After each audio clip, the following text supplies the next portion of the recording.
Lugupeetud sõbrad, palun asetage oma tõlkekomplektid pähe. Ma kahtlustan, et te olete juba veidi väsinud. Ma tean, et kommunikatsioonispetsialistel on keeruline koolituste ajal istuda, see on ju teie loomuses, sest te olete teistmoodi loodud, te tahate, et kõik saaks ruttu tehtud ja peaksite kindlasti alustama kohe uute ülesannetega, aga ma seda sessiooni sooviksin läbi viia järgnevalt. Näidata, kuidas me oleme rakendanud kommunikatsioonikampaaniaid, näidata teile ka Ukraina vaimse tervise programme, milliseid huvitavaid punkte te sealt enda jaoks leiaks. See sõda on meie õpetajaks olnud ja see on üks väga valulik õpetaja, sest tihti on keeruline mõista, mida sa teed. Aga peamine on kommunikeerida viisil, mitte inimesi traumeerida, kahjustada. Ma räägin sellest täna ka põhjalikumalt, kuna teil on inglise keelest ukraina keelest inglise keelde tõlgi, siis tõlgide abiga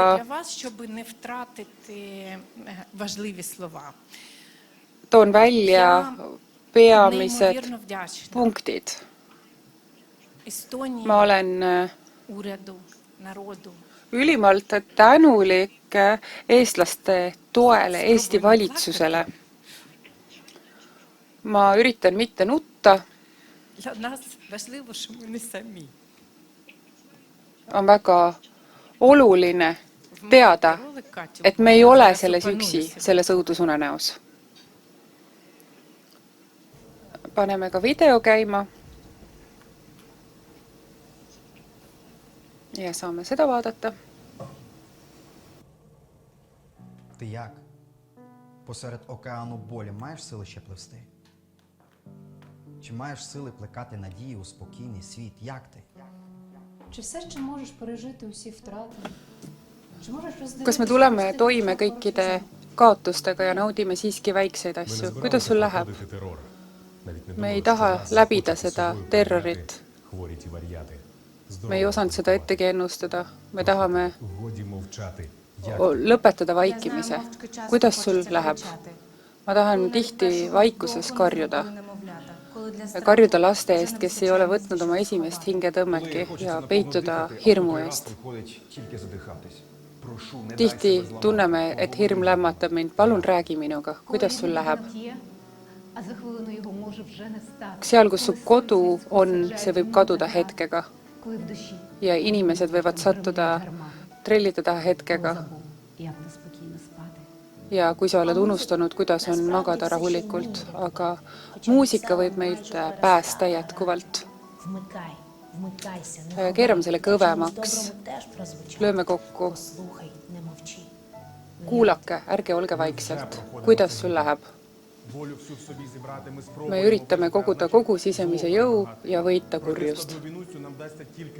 Sest seda sõda me saame võita ainult koos. Ärge palun läbige seda üksi. Rääkige, kuidas teil läheb.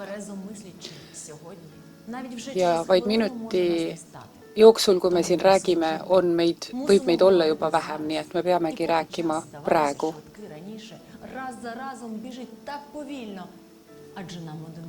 Aga ilma üksteiseta ei ole me mitte midagi. Ütle mulle, ma tahan sinust väga kuulda. Ütle mulle, kuidas sul läheb? Це маніфест як. Ми справді не збиралися проходити терор. І ми один без одного ніяк. Це про наші емоції, про джерело нашої сили, про кожного українця.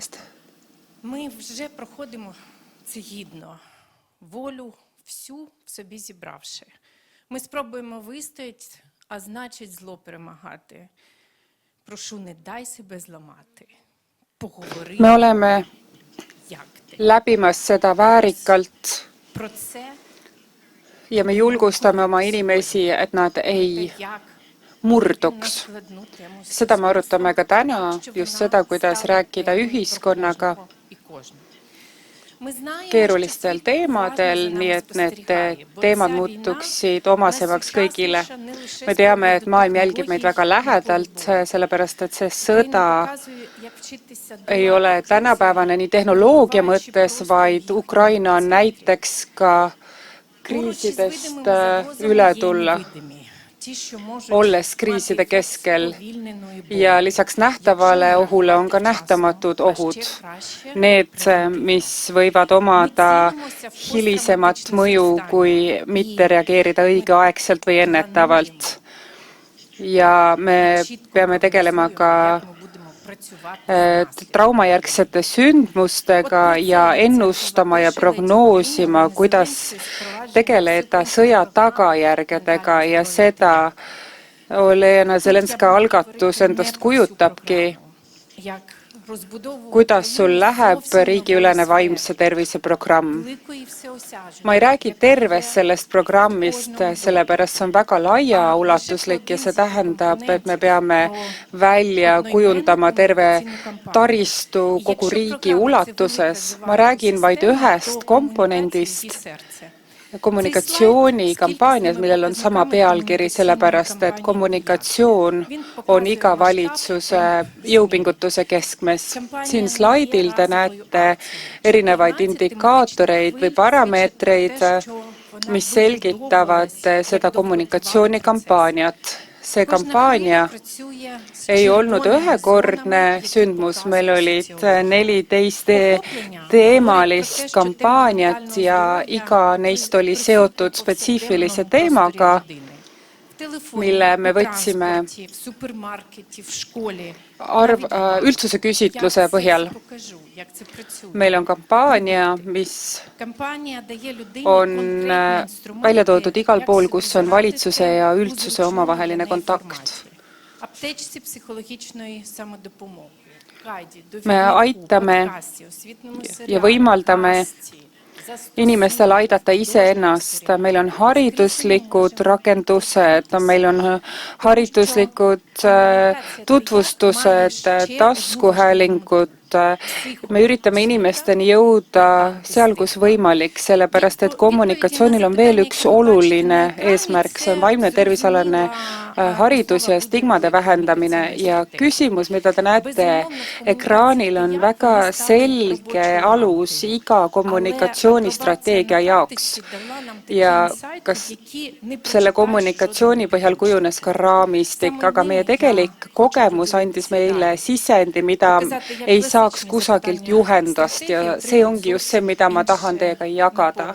Ma soovin teiega jagada, kuidas klassikaline lähenemine strateegiale muutub, kui te töötate sõjaolukorras tõeliste inimestega ja päris olukordades päris inimestega.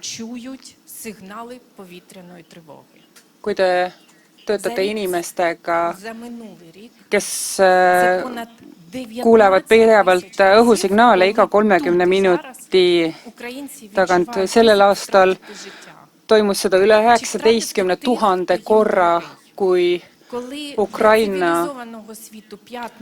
elanikud kartsid, et nüüd nad jäävad endast või lähedastest ilma. Üle kogu maailma reede sümboliseerib lõõgastavat päeva, siis ukrainlastele on see kõige ärevam nädalapäev. 3 aastat tagasi selle kampaania alguses sotsiaalküsitlus näitas, et üle 50% ukrainlastest elavad stressis või tugeva ärevuse all ja need teemad, mis tekitavad kõige rohkem stressi, on lähedaste turvalisus, töökaotus. Tavapäraste elutingimuste kahjustamine. See näitabki kõige paremini see slaid, mida ukrainlased igapäevaselt tunnevad. Me kasutame neid andmeid, kui me oleme teenuseid kujundamas ja kommunikatsiooni planeerimisel, sellepärast et see võtab kokku meie sihtgrupi. Nad on ärevil, frustreerunud, stressis, ärevil inimesed. Emotsionaalne olukord, mille all ukrainlased elavad. Nende jaoks oli vaja, et see kampaania mitte ei ulatuks nendeni, vaid sellest me pidime saama nende hääleks igapäevaselt ja võimaldada inimestele kanaleid, kus nad saaksid abi või valida, kuidas nad ise ennast saaksid aidata, sellepärast et inimesed ei suuda keerulistes olukordades seda selgelt mõelda. Me ei rääkinud inimestega mitte häiretest, vaid nende olukorrast. Me ei öelnud, et sa oled depressioonis, vaid et mul on raske üles tõusa. Me ei ütle, et sa oled ärevil, vaid me ütleme, et sul on raske rahulikult hingata. Ja me räägime inimestega nendele tuttavast keeles ja nendele tuttavatest olukordadest. Samuti me aitame inimestel toime tulla stigmaga, sellepärast et postsovjetlik kultuur omab teatavat stigmat vaimse tervise teemadel. See kehtib ilmselt ka Eesti kohta. Alati ei ole lihtne rääkida vaimsest tervisest. Ukrainlastel oli väga arhailine eelarvamus kõige suhtes, kus oli nii-öelda sõna psüüh või psüühee sees, kõik, mis oli siis seotud inimpsühholoogiaga ja selle kampaania alguses arvasid enamik inimesed, et see tugi on ainult vaimse häiretega ja tõsisemate tervisekahjustustega inimestele. Aga see tähendab, et kõigega ei pea üksi tegelema ja ühiskond, arvati, et ühiskond, kes palub abi, on nõrk, mitte see, kes võtab vastutuse. Ja see kõik tähendab, et inimesed võivad elada valu, väsimuse, hirmuga ja nad ei luba endale abi. Nad võtavad endalt selle õiguse ära, mitte sellepärast, et nad ei taha abi, vaid sellepärast, et neid õpetati nii aastakümneid mõtlema ja enne kui nad ei saa vastavaid nõuandeid, siis nad ei suuda ka konstruktiivselt oma tugivõrgustikke rakendada.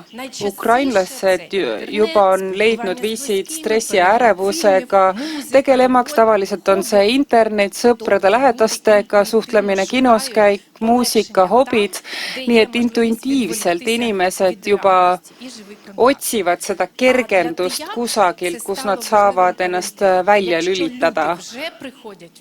Ja see kampaania muutuski oluliseks viitesuunaks, kui me pidime leidma need kanalid, kus inimestega suhelda, et me ei sekkuks käitumismustritesse ja ei tekitaks juurde lisategevusi, sellepärast et inimesed on juba väsinud. Nad ei jaksa meid muidu kuulata. Me juba peame jõudma inimesteni, kes meid ootavad. Ja me suhtleme inimestega, kellel on oma kogemused. Osad inimesed leinavad, osad inimesed on ootel, osad inimesed on alles harjumas uute elukohtadega. Kõigil on oma kogemus ja need on erinevad kogemused. Isegi ühe pere siseselt sõjakogemus võib erineda. Okupeerimine, deokupeerimine, väljaränne, perede eraldamine. Навчатися в бомбосховищах і чекати. Чекати, коли все закінчиться. Sotsiaalsete sidemete katkemine, pommivarjendis, peitumine ja meeletu ootamine, et see kõik lõppeks.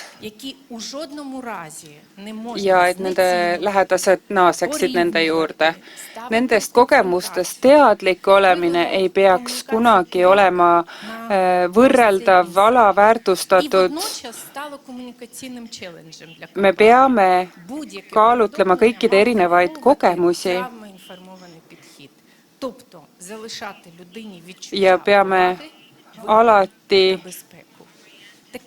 püsima trauma suunatud reaktsioonile, traumateadlikule lähenemisele. See on midagi, mille eest me peame hoolt kanda, kui me ei taha, et meiepoolne kommunikatsioon inimesi uuesti traumeeriks. Aga nüüd, kui me räägime selle kommunikatsiooni sisust, meil oli väga ambitsioonikas eesmärk. Me tahtsime õpetada ukrainlasi, kuidas oma vaimse tervise eest hoolitseda, nii et see eneseabi ei oleks luksuskaup või midagi, mida te alati edasi lükkate või üritate mujale ajahetke sobitada. Me tahtsime, et sellest saaks igapäevane harjumus, aga me pidime üle saama sellest lohest, sellest vanast vaenlasest, et mina ei ole prioriteet. Seal, kus inimene arvab, et kui nad valivad iseenda, siis nad teevad ligi teistele enda ümber. Vaimne tervis on nähtamatu mootor ja sellest sõltub kõik see, kuidas me tööd teeme. Kas meil on tugevust kedagi armastada, tööd teha, kaotustega toime tulla, tugevust ärgata hommikul peale öiseid reide ja jätkata oma tavapärast elu. Kuidas te räägite inimestega, kes on sama kogenud ja see jagab kogemusi ja näitab viisi ka parema tervise juurde. See kampaania liigub teie enda tempos. See ei jäta teie probleeme kõrvale, ei alaväärista neid, vaid püsib alati teie kõrval. Ja veel üks oluline kommentaar, kannatlikkus on väga oluline. Me peame ette valmistama olemaks väga kannatlikud, sellepärast selle uue kultuuri loomine võtab aega. See ehitatakse samm-sammult. Ainult nii me leiame õige toe ja vähemalt nii see meie kogemuse põhjal oli. Ja küsimus, kuidas sul läheb, alustas selle dialoogi ukrainlastega vaimsest tervisest, mitte tugevdamisest, sest et iga tugi algab selle olukorra tuvastamisest, nii et me küsimegi, kuidas sul läheb, räägi mulle ausalt. Küsige seda ka endalt, kuidas sa ennast tunned. Kuidas sul läheb?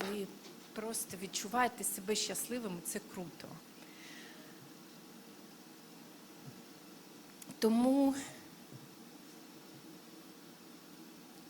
ми взяли в назву і програми, і кампанії те найрозповсюдженіше питання, яким українці võtsime programmi nime, projekti nime чи в окоп, чи після ракетного ja see põhines küsimusel, mida kõige tavapärasemalt üksteiselt küsitakse, kas siis sõnumi teel või näost näkku. Järgmine samm on see, et te ei peaks inimest selle küsimusega üksi jätma, vaid nende vastuse peale uurima, et mida sellega siis ette võtta. Ja siit tekkisidki eneseabitehnikad, mis on väga lihtsad, aga teaduspõhised praktikad, mis aitavad parendada psühhoemotsionaalset seisundit. Me juba katsetasime täna hingamisharjutusega ja see ongi täpselt see, mida me oleme üritanud läbi viia kas või rongides, metroos, poodides ja samm-sammult. See pinge vaimse tervise teemadel hakkas ka langema. Me üritasime leida uut lähenemist vaimse tervise teemadele, uute õigete määratlustega. Aga vaimne tervis on ka see, et kui sa tahad nutta, siis nuta. See tähendab, et sa leiad endale eneseabitehnika, mis sobib täpselt sulle. Ka see on okei, kui sa ei tunne ennast hästi. Ja ma näitan ka seda, kuidas kampaania toimub erinevate sihtrühmade peal.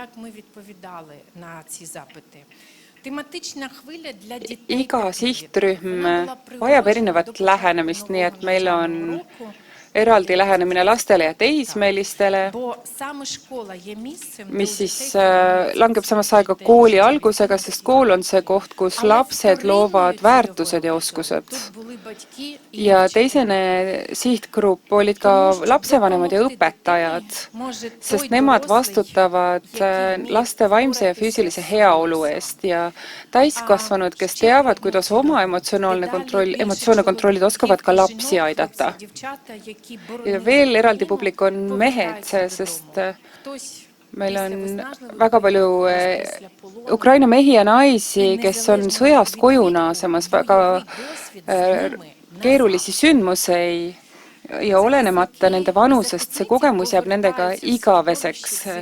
Need inimesed, kes kaitsesid riiki, naasevad tsiviilühiskonda, kus sealsetel inimestel on ka oma kogemus sõjast, mis on väga erinev. See ei ole parem, see ei ole hullem, see ei ole kergem ega raskem, aga see pole lihtsalt sama. See on erinev.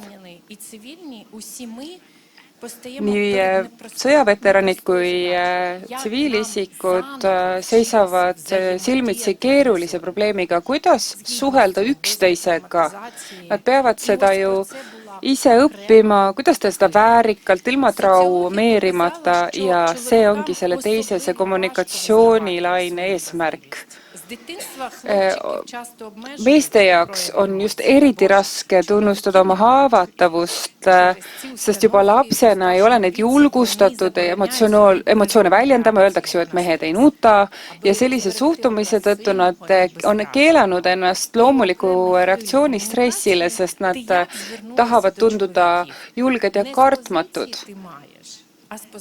Ja seetõttu me tegelemegi sellega, kuidas suhelda meestega ja seda just sõpruse tasandil. Kohtle ennast nagu kohtled ka sõpra. Ära mõista oma sõpra hukka nõrkuse eest. Sest kui sa neid hukka ei mõista, siis ära mõista ka ennast hukka. Sa ei naera ju oma sõbra üle, kui ta otsib tuge, nii et sa ei pea ka iseenda üle naerma. Ja see kommunikatsioon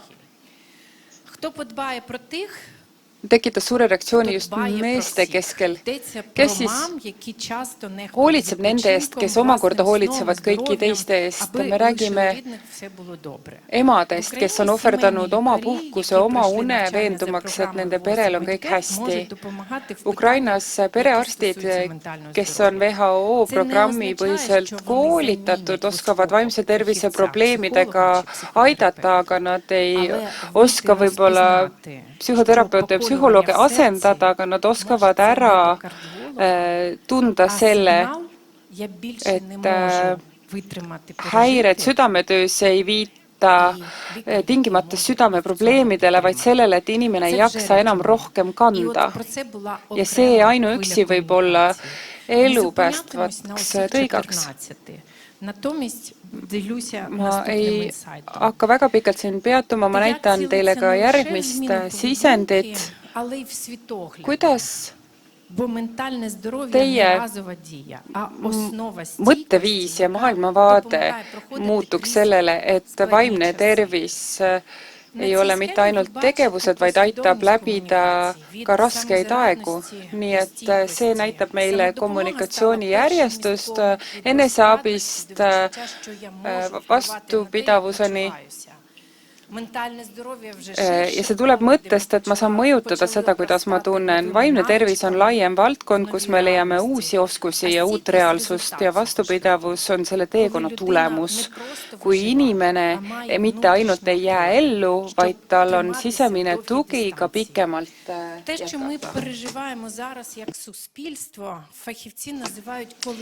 mida me ühiskonnana kogeme, see on kollektiivne trauma, nii ütlevad eksperdid. See ei ole esimene kord, kui ukrainlased on selle nähtusega silmitsi seisnud näljahäda. Ja teate ka omast ajaloost. Ma usun, et teile tulevad samad asjad meelde.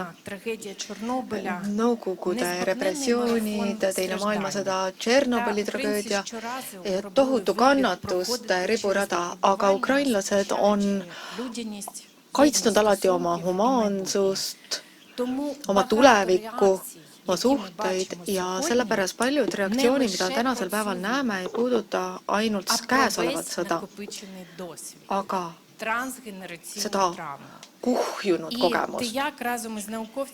See nii-öelda põlvkondade vaheline ülekanduv trauma.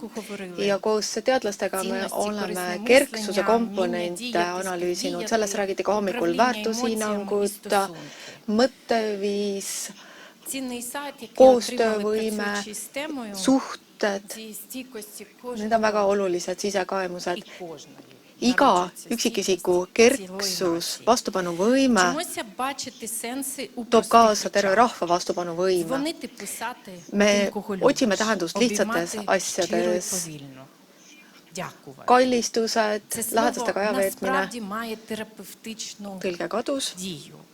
І будьте щедрими на це слово. Воно іншій людині може давати силу. І я вам дякую за те, що ви в нас є. Lahkete sõnadega peaks olema lahke, peaks tänama inimesi. Ми всі вузлики підтримки, переплетені з жестів, Me peame vastu, sest meil on lähedased sidemed teiste inimestega.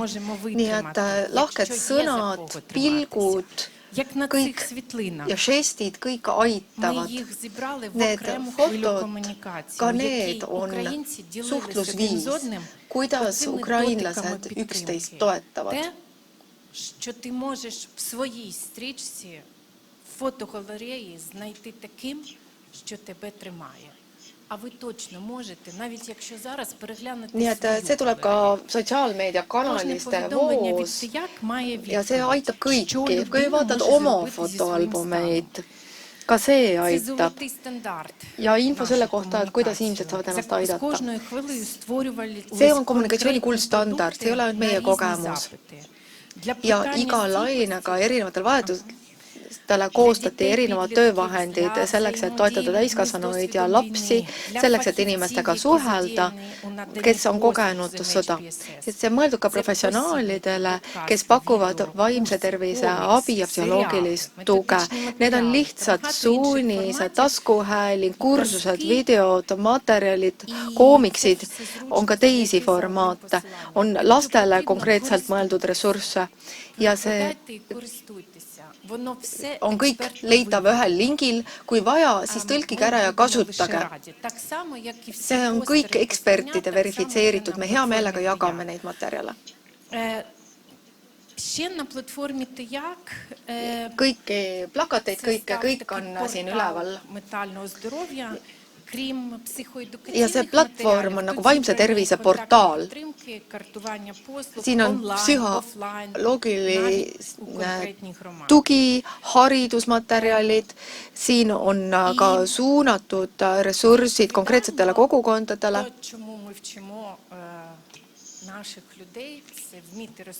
Ja kasutaja peaks võtma vastutuse ja me peame olema teadlikud oma seisundist, teadma, mida ette võtta selles osas, nagu ütles juba härra Fahmi Anna hommikul.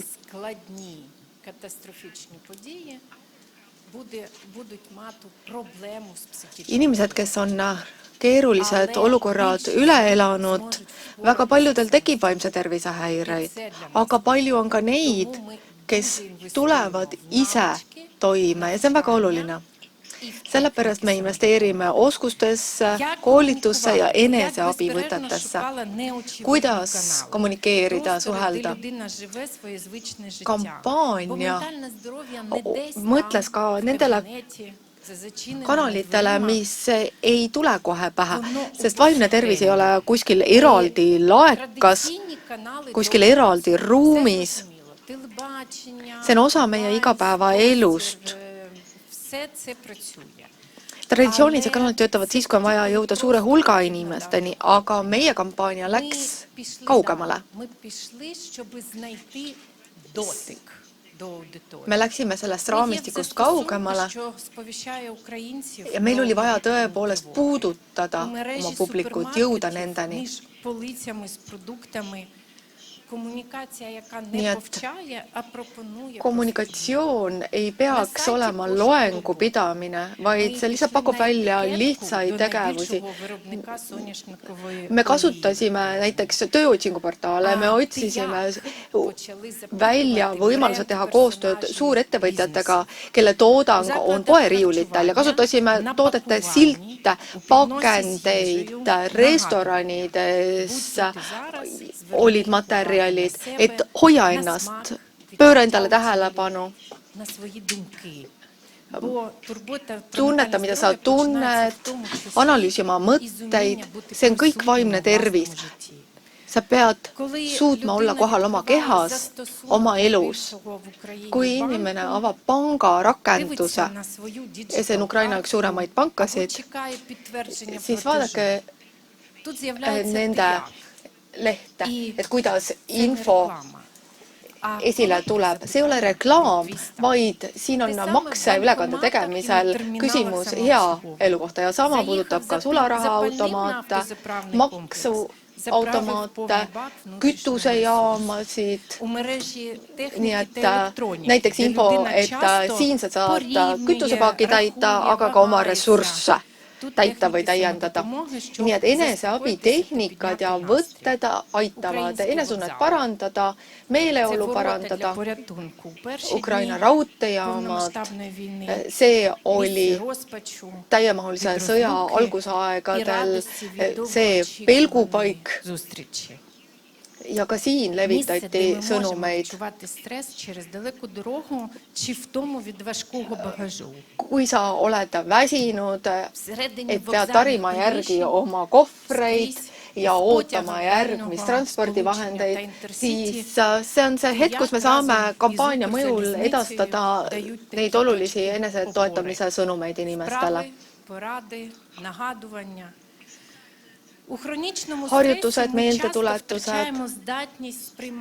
Kui me kannatame kroonilise stressi all, siis sageli me ei suuda aru saada pikast tekstist. Raske on tähelepanu hoida, keskenduda ja süveneda. Lugemine võib olla liiga keeruline, kui inimene on kurnatud. Ja koos ühe raamatuplatvormiga How are you, kuidas sul läheb? Me samuti ja siis levitasime oma toimetuleku mehhanisme, eneseabi, näpunäiteid jagati koolides, lasteaedades, füüsiliselt turvalises paigas peab looma selle ruumi, kus saab tegeleda siis ka vaimse tervisega. Ja sotsiaalkampaaniad, siis telekanalites me samuti tõime need teemad inimeste ette.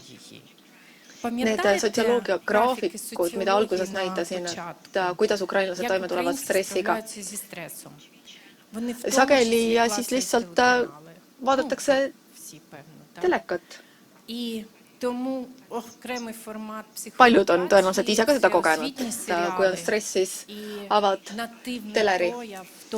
Siis erinevad psühhosotsiaalse toe telesaated максимально легкий та вірусний спосіб допомогти людині називати свій стан. Мене це напружує. Не гризи себе, гриzi kleebised. Ja poruč. Ka see on hea viis, kuidas inimestele õpetada, et kuidas kirjeldada oma vaimset seisundit. Kleebised on integreeritud sõnumitesse, kus ukrainlased suhtlevad oma pere ja sõpradega. Me koostasime kleebiste paketi Antarktika missiooni jaoks ja nad tuletavad inimestele meelde võtta aeg maha ja kirjutada sõnum oma lähedastele. Kes on kommunikatsiooni puhul meie partnerid? Kas pangatöötajad, õpetajad, psühholoogid, lapsevanemad? Meie kogemus on, et kõik võivad kommunikatsioonis olla teie partneriteks. Oluliseks eelduseks on kaasata inimesed kui koosloojad, sest tegelik muutus ja paradigma nihe ei ole lihtsalt ülekandmine ja kordamine.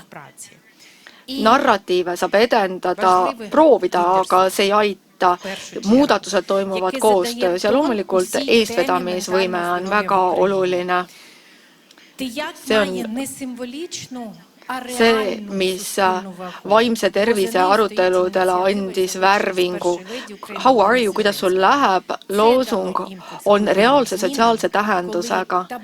See on sisukas, sest esileedi Olena Zelenska veab seda eest. Ja siis häbimärgistamine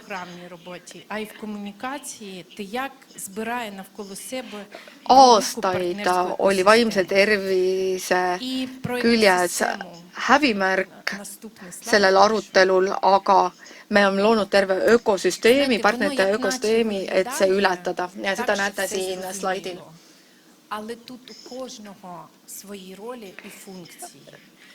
See tundub lihtne, aga igal ühel on oma roll ja funktsioon siin. Inimene on keskel ja see inimese keskne lähenemine teenustele, kommunikatsioonile on kõige alus.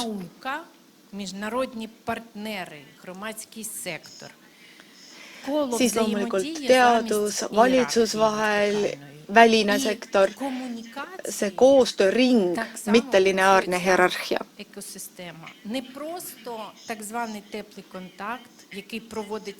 See ökosüsteem toimib kommunikatsiooni puhul.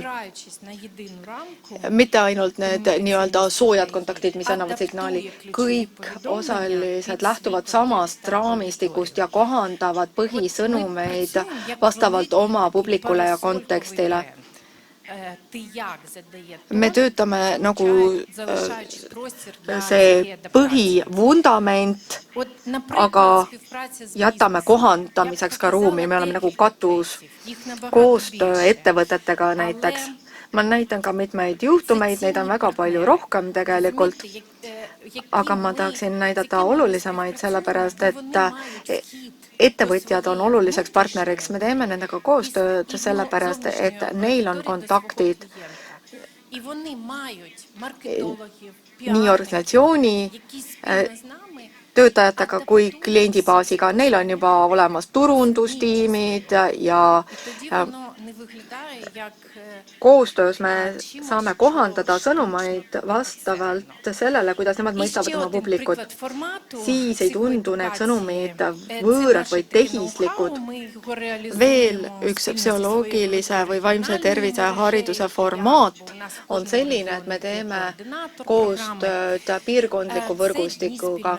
Igas piirkonnas on meil programmi koordineerija ja meil on sellised koostegevuspäevad, nii et lepitakse Ukraina igas kogukonnas kokku kuupäev, kus meie konsultandid on, mil korraldatakse selliseid tegevusi või sündmusi, mis järgivad sama kontseptsiooni, mis järgivad sama plaani. Kohalikud omavalitsused on loomulikult kaasatud ja iga kord on sihtrühm erinev. Kui soovite, siis ma võin kõikega üksikasjalikult teile näidata. Praegu ma toon lihtsalt esile neid asju, mis on kõige tõhusamaks osutunud. Ja veel oluline märkus. Oluline on mõista konteksti. Aga sa ei saa konteksti kinni jääda. Fookusrühmad, sotsioloogiline uuring, tagasiside analüüs on üliolulised. See on väga oluline etapp. See võimaldab teil vältida valulikke sõnumeid, mis pigem võivad kahju teha. Nii et äärmiselt oluline on võtta vastu kogu tagasisida, mida saate ja koostada loodetavasti ka riskikaart. Hea, kui see on olemas, loodetavasti ei ole seda vaja. Ja How Are You on nüüd äratuntav kaubamärk või bränd, mis edendab vaimset tervist ühiskonnas. 3 aastat tagasi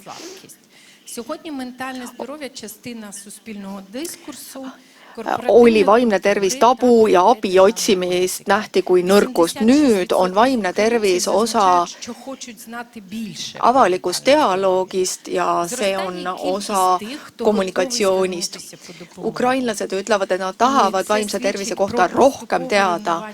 Üha rohkem on neid, kes otsivad abi. See tähendab seda, et vaikselt need müürid langevad ja olukord muutub. How are you, kuidas läheb? Kampaania ei ürita veenda kõiki pöörduma tervishoiutöötaja poole. Neid ei jaguks niikuinii. Aga me tahame toetada inimesi, et nad iseendaga toime tuleksid, et ennetada vaimse tervise probleeme. See on meie eesmärk. Ukraina ühiskond õpib, kuidas toime tulla ja elada erinevate kogemustega ja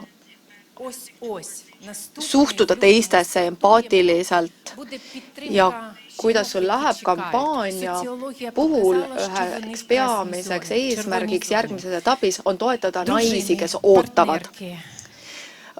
Uuringud näitavad, et need naised on nüüd ohutsoonis. Nemad on siis emad, õed, abikaasad, pruudid, kelle lähedased on rindel. See, kes võitleb, on kangelane, aga kes on see, kes kodus ootab? Ta peab iseendaga toime tulema ja kodus kõike koos hoidma. Me toetame neid naisi ja oleme loonud uue teenuse neile.